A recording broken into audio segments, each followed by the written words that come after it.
ಸಾಮಾನ್ಯ ಸಭೆಯಲ್ಲಿ ಪ್ರಶ್ನೆ ಕೇಳಿದ್ದಕ್ಕೆ ಬಂಟ್ವಾಳ ತಾಲೂಕಿನ ನಾವೂರು ಗ್ರಾಮ ಪಂಚಾಯತ್ ಸದಸ್ಯನ ಮೇಲೆ ಅಧ್ಯಕ್ಷ ಹಲ್ಲೆ ನಡೆಸಿದಲ್ಲದೆ ಚೂರಿ ಹಾಕಲು ಯತ್ನಿಸಿದ ಘಟನೆ ಗ್ರಾಮ ಪಂಚಾಯತ್ ಸಭಾಂಗಣದೊಳಗೆ ನಡೆದಿದೆ.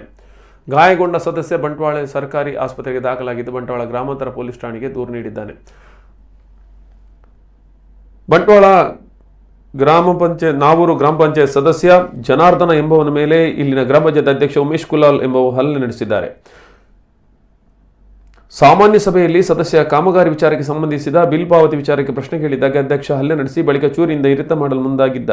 ಸದಸ್ಯರ ಮಧ್ಯಪ್ರವೇಶದಿಂದ ಚೂರಿ ಇರಿತದಿಂದ ಬಚಾವಾಗಿದ್ದೇನೆ ಎಂದು ಹಲ್ಲೆಗೊಳಗಾದ ಸದಸ್ಯ ಜನಾರ್ದನ್ ತಿಳಿಸಿದ್ದಾರೆ.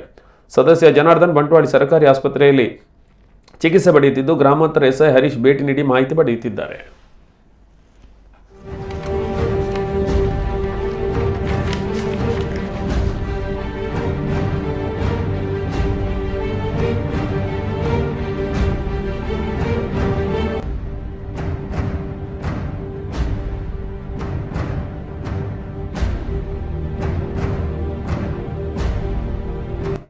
ಅಧ್ಯಕ್ಷರ ಬಿಲ್ಲದ ವಿಷಯ ಪಾತಿರ್ನಾಗ 14 ಪೆನ್ನಸ್ದ ಬಿಲ್ಲದ ವಿಷಯ ಪಾತಿರ್ನಾಗ ಎಂಗ್ಲ ಅಧ್ಯಕ್ಷರು ಬಿಸತಿ ಬದು ಮೇಲ್ ಕೈಪಾಟಿ ಇದು ಪಂಚಾಯತ್ ಸದಸ್ಯ ವಿಜಯ್ ನಾರಾಯಣೆ ಮೊಕ್ಕ ಮಾತು ಎಂಗ್ಲ ಎನ್ಮ ಮೆಂಬರ್ನ ಸೇರ್ದು ಎಂಗೆ ಉಂಟದು ಇದು ಗಂಡ ಇದನ್ನ ಬಿಸತಿ ಬದು ಕೆಪ್ಪೆ ಅಭಿಪ್ರಾಯ ಬರ ಅಧ್ಯಕ್ಷರ ಬಿಲ್ಲದ ವಿಷಯ ಪಾತಿರ್ನಾಗ 14 ಪೆನ್ನಸ್ದ ಬಿಲ್ಲದ ವಿಷಯ ಪಾತಿರ್ನಾಗ ಎಂಗ್ಲ ಅಧ್ಯಕ್ಷರು ಬಿಸತಿ ಬದು ಮೇಲ್ ಕೈಪಾಟಿ ಇದು ಪಂಚಾಯತ್ ಸದಸ್ಯ ವಿಜಯ್ ನಾರಾಯಣೆ